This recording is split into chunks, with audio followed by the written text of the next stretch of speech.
ನಮಸ್ಕಾರ ಸ್ನೇಹಿತರೆ, ಎಲ್ಲರಿಗೂ ಹೊಸ ವರ್ಷದ ಹಾರ್ದಿಕ ಶುಭಾಶಯಗಳು.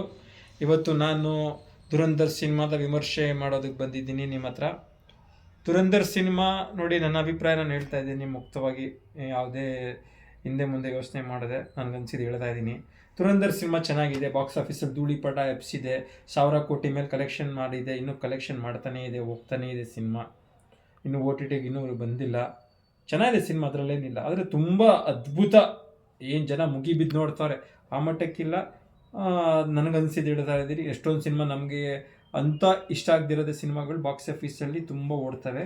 ಅಟ್ ಈಸ್ ಜನರಿಗೆ ಏನು ಇಷ್ಟ ಅಂತ ಅದು ಓಡುತ್ತೆ. ಎಲ್ರಿಗೂ ಅವ್ರವ್ರದ್ದೇ ಇರುತ್ತೆ ಅನಿಸಿಕೆ, ಇಷ್ಟ ಕಷ್ಟ ಎಲ್ಲ ಇರ್ತವೆ. ಓಕೆ, ಸೊ ಬಾಕ್ಸ್ ಆಫೀಸ್ಗೂ ನಮ್ಮ ವೇ ಆಫ್ ಥಿಂಕಿಂಗ್, ನಮ್ಮ ಇಷ್ಟಕ್ಕೂ ಭಾಳ ವ್ಯತ್ಯಾಸ ಇದೆ. ಅದು ನಾನು ಭಾಳ ಸಿನಿಮಾಗಳನ್ನು ನೋಡಿದ್ದೀನಿ.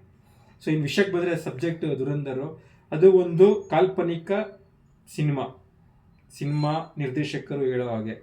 ಆದರೆ ಅದನ್ನು ರಿಯಲ್ ಇನ್ಸಿಡೆಂಟ್ ಈ ಭಾರತದ ಇತಿಹಾಸದಲ್ಲಿ ರಕ್ಷಣೆಗೆ ಸಂಬಂಧಪಟ್ಟ ವಿಷಯದಲ್ಲಿ ಏನೇನು ನಡೆದಿದೆ ರಾಜಕೀಯವಾಗಿ, ಅದನ್ನ ಇಟ್ಕೊಂಡು ಮಾಡಿರುವಂಥ ಸಿನಿಮಾ. ಅದರಲ್ಲಿ ಭಾಳಷ್ಟು ಸುಳ್ಳುಗಳನ್ನ ತೋರಿಸಿದ್ದಾರೆ. ಸುಳ್ಳುಗಳು ಹೇಗೆ ಅಂದರೆ, ಒಂದು ಪಕ್ಷನ ಭಾರಿ ಪ್ರೋ ಇಂಡಿಯಾ, ಇನ್ನೊಂದು ನಾನ್ ಪ್ರೋ ಇಂಡಿಯಾ, ಅವರು ಸರಿಯಾಗಿ ಕಾರ್ಯ ವಿಧಾನ ಮಾಡಿಲ್ಲ, ಟೆರರಿಸ್ಟ್ಗಳನ್ನ ಮಟ್ಟ ಹಾಕಿಲ್ಲ, ಆ ಥರ ತೋರಿಸೋವಂಥ ಪ್ರಯತ್ನ ಮಾಡಿದ್ದಾರೆ. ಆದರೆ ಆ ಥರ ಅಲ್ಲ, ಸುಳ್ಳದು ನರೇಶನ್ನು. ಆಮೇಲೆ ಇನ್ನು ಸಿನಿಮಾ ಸಬ್ಜೆಕ್ಟು, ಸಿನಿಮಾದಲ್ಲಿ ಫ್ಲಾಸ್ ಏನು ನೋಡ್ದಂಗೆ, ಅವನು ಧುರಂಧರನನ್ನು ಒಬ್ಬ ಸ್ಪೈ ಆಗಿ ಪಾಕಿಸ್ತಾನಕ್ಕೆ ಹೋಗಿ ಇಂಟೆಲಿಜೆನ್ಸ್ ಇಂದ ಕಳಿಸಲ್ಪಟ್ಟು ಅಲ್ಲಿಂದ ವಿಷಯಗಳನ್ನ ಮಾಹಿತಿ ಕಲೆ ಹಾಕಿ ಕಳಿಸುವಂಥ ಕೆಲಸಕ್ಕೆ ಹೋಗ್ತಾನೆ. ಈ ನಮ್ಮ ಭಾರತ ದೇಶದ ಮೇಲೆ ಅಟ್ಯಾಕ್ ಆಗುತ್ತಲ್ಲ, ಕಾಂಗ್ರೆಸ್ ಸರ್ಕಾರ ಅಧಿಕಾರದಲ್ಲಿದ್ದಾಗ ಮುಂಬೈ ಅಟ್ಯಾಕ್ ಆಗುತ್ತಲ್ಲ, ಆ ಅಟ್ಯಾಕ್ ಸಂಬಂಧಪಟ್ಟಿದ್ದು ಸಿನಿಮಾದಲ್ಲಿ ಕಥೆನಲ್ಲಿದೆ. ಅದರಲ್ಲಿ ನಮ್ಮ ಸ್ಪೈ ಯಾರು ಧುರಂಧರ್ ಇದ್ದಾನೆ, ಅವನು ಆ ದಾಳಿಗೆ ಬೇಕಾಗಿರೋ ವೆಪನ್ಸ್ ಸರಬರಾಜು ಮಾಡೋ ಒಂದು ಕಾರ್ಯಾಚರಣೆಯಲ್ಲಿ ಇನ್ವಾಲ್ವ್ ಆಗಿರ್ತಾನೆ, ಇಷ್ಟ ಇಲ್ಲದಿದ್ರೂ. ಅವಾಗ ISI ಚೀಫು, ಆಮೇಲೆ ಅಲ್ಲಿ ಏನಿವತ್ತು ವೈರಲ್ ಆಗಿದೆ ಅಕ್ಷಯ್ ಖನ್ನಾ, ಅವನು ಒಳ್ಳೆ ಆ್ಯಕ್ಟ್ರು, ಮುಂಚೆಯಿಂದ ನೋಡ್ತಾ ಇದ್ದೀನಿ. ಅವನು ಡಕಾಯ್ತು, ಹೆಮ್ಮಾನ್ ಡಕಾಯ್ತು ಅವನು, ಮತ್ತು ಅಲ್ಲಿ ಒಬ್ಬ ಮಿನಿಸ್ಟರು, ಇವರೆಲ್ಲ ಇನ್ವಾಲ್ವ್ ಆಗಿರ್ತಾರಲ್ಲ. ಆಗ ಇವನೇ ಕೈಯಾರೆ ಏನು ಹೋಗ್ತಾರೆ, ಬರ್ತಾರೆ ನಮ್ಮ ಇಂಡಿಯಾಗೆ ಅಟ್ಯಾಕ್ ಮಾಡ್ತಾರಲ್ಲ ಟೆರರಿಸ್ಟ್ಗಳಿಗೆ, ಇಂಡಿಯಾ ಗೇಟ್ವೇ ಆಫ್ ಇಂಡಿಯಾ ಮುಖಾಂತರ ಬರ್ತಾರೆ, ಧೋಣಿನಲ್ಲಿ ಬೋಟಲ್ಲಿ ಬಂದು ಎಲ್ಲ ದೊಡ್ಡ ಅಟ್ಯಾಕ್ ಮಾಡ್ತಾರಲ್ಲ 26/11.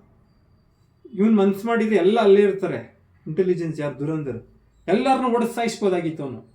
ಎಲ್ಲ ಅಲ್ಲೇ ಇರ್ತಾರೆ, ಯಾರ್ಯಾರು ಇದಕ್ಕೆ ಕಾರಣಭೂತರಾಗಿದ್ದಾರೆ, ISI ಚೀಫು, ಮಿನಿಸ್ಟರು, ರೆಹಮಾನ್ ಡಕಾಯ್ತು, ಆಮೇಲೆ ಅದೆಲ್ಲ ಗ್ಯಾಂಗು, ಎಲ್ಲ ಅಲ್ಲೇ ಇರ್ತಾರೆ. ಇವನು ಈಗ ಟೆರರಿಸ್ಟ್ಗಳು ಹ್ಯೂಮನ್ ಬಾಂಬ್ ಆಗಿ ಹೊಡೆದಾಕಲ್ವ, ಹಂಗೆ ಇವನೇ ಹೊಡೆದಾಕ್ಬೋದಾಗಿತ್ತು ಹ್ಯೂಮನ್ ಬಾಂಬ್ ಆಗಿ. ಇಡೀ ಎಲ್ಲರೂ ಒಂದೇ ಕಡೆ ಗುಡ್ಡೆ ಹಾಕಿರ್ತಾರೆ, ಹೊಡೆದು ಸಾಯಿಸ್ಬೋದಾಗಿತ್ತು. ಇದು ಅಟ್ಯಾಕೇ ಆಗ್ತಾ ಇರಲಿಲ್ಲ ಅವಾಗ. ಅದನ್ನೂ ಮಾಡಲ್ಲ, ಅವ್ರುಗಳನ್ನ ಗನ್ ಹಿಡ್ಕೊಂಡು ಸಾಯಿಸಲ್ಲ, ಹೆಂಗಾರು ಒಟ್ಲ ಎಲಿಮಿನೇಟ್ ಮಾಡ್ಬೋದಿತ್ತ, ಮಾಡಲ್ಲ, ಏನೂ ಮಾಡಲ್ಲ. ಆಮೇಲೆ ದೊಡ್ಡ ದೇಶಭಕ್ತರುಗಳು ಇವರು, ಕತೆ ತೋರಿಸೋದು ಅದಾಯ್ತಾ. ಅದರಿಂದ ಅಟ್ಯಾಕ್ ಆಗುತ್ತೆ, ದೇಶಕ್ಕೆ ದೊಡ್ಡ ಸಂಸ್ಕಾರ ಆಗುತ್ತೆ, 100 ಜನ ಸಾಯ್ತಾರೆ, ದೇಶ ಭಾಳ ವಿಪತ್ತಕಾರಿ ಪರಿಸ್ಥಿತಿ ಎದುರಿಸುತ್ತೆ. ಓಕೆ, ಅವನ್ನ ದೊಡ್ಡ ದೇಶಭಕ್ತನ ರೀತಿ ತೋರಿಸ್ತಾರೆ. ಎರಡನೇದು, ರೆಹಮಾನ್ ಡಕಾಯ್ತನ್ನ ಅಲ್ಲಿ ಪೊಲೀಸ್ ಆಫೀಸರು ಸಾಯಿಸೇ ಬಿಟ್ಟಿರ್ತಾನೆ, ಸಾಯಿಸಕ್ಕೆ ಹೋಗಿರ್ತಾನೆ. ಇವನು ಬಚಾಯಿಸ್ತಾನೆ, ಯಾರು, ಧುರಂಧರ್. ಯಾಕೆ ಬಚಾಯಿಸ್ಬೇಕಾಗಿತ್ತು, ಸತ್ರೆ ಸಾಯ್ಬೋದಿತ್ತಲ್ಲ, ಅವ್ನು ಸಾಯಿಸೋದೇ ಉದ್ದೇಶ ಆಗಿತ್ತಲ್ಲ. ಇವನು ಇನ್ನೊಬ್ಬ ಪೊಲೀಸ್ ಆಫೀಸರು ಅವರವರೇ ಹೊಡೆದಾಡ್ಕೊಂಡು ಅವರವರೇ ಸಾಯಿಸ್ಬೇಕಾದ್ರೆ ಇವನು ಯಾಕೆ ಹೋಗಿ ದೊಡ್ಡ ಹೀರೋ ಥರ ಅವನು ಬದುಕಿಸ್ಬೇಕಾಗಿತ್ತು, ಅವಶ್ಯಕತೆ ಏನಿತ್ತು, ಸಾಯಿಸಕ್ಕೆ ಬಿಡ್ಬೇಕಿತ್ತಾನೆ. ಅದೇನು ಥರ ಕತೆ, ಇಲ್ಲೊಂದು ನೆಗೆಟಿವ್ ಅಲ್ಲೊಂದು ನೆಗೆಟಿವ್, ಪಿಕ್ಚರ್ ಸೂಪರ್ ಹಿಟ್, ದೊಡ್ಡ ಕತೆ, ದೊಡ್ಡ ದೇಶಭಕ್ತರ ಕತೆ, ಏನು ಅಂತ ತಲೆ ಬುಡ ಇಲ್ದಿರ ಕತೆ ಗುರು ಇದು. ನನಗೀಗೆ ಅನಿಸಿದ್ದು, ಅವನು ದೇಶಭಕ್ತ, ದೊಡ್ಡ ದೇಶಭಕ್ತ, ದೇಶದ್ರೋಹ ಕೆಲಸ ಗೊತ್ತಿಲ್ಲದೆ ಒಂದು ಮಾಡ್ತಾನೆ. ಫಸ್ಟು ಯಾವುದೋ ಟೆರರಿಸ್ಟ್ ಅಟ್ಯಾಕ್ ಇದೆ, ಡೈರೆಕ್ಟ್ ಇಂಡೈರೆಕ್ಟ್ ಅವನದೇ ಕಾರಣ ಆಗ್ತಾನೆ. ಎರಡನೇದು, ರೆಹಮಾನ್ ಡಕಾಯ್ತು ದೊಡ್ಡ ಡೇಂಜರಸ್, ಅವನು ಅಂಡರ್ ವರ್ಲ್ಡ್, ಅವನು ದೇಶದ ವಿರುದ್ಧ ಕೆಲಸಗಳು ಅವನು ದುಡ್ಡುಗೋಸ್ಕರ ಅಧಿಕಾರಕ್ಕೋಸ್ಕರ ಮಾಡ್ತಾ ಇರ್ತಾನೆ, ಮಾಡೋಕ್ಕೆ ಸ್ಟಾರ್ಟ್ ಮಾಡಿರ್ತಾನೆ ಯಾವ ಇನ್ಫ್ಲೂಯೆನ್ಸಿಂದ. ಅವನ್ನ ಅಲ್ಲಿರೋ ಪೊಲೀಸ್ ಆಫೀಸರೇ ಒಡೆಸಾಯಿಸಕ್ಕೆ ಹೋದಾಗ ಇವನು ಬಚಾಯಿಸೋಂಥದ್ದು ಏನಿತ್ತು, ದೊಡ್ಡ ದೇಶಭಕ್ತ ಅವನು ಧುರಂಧರು, ಅವ್ರವರೇ ಸಾಯಿಸ್ತಾವ್ರೆ.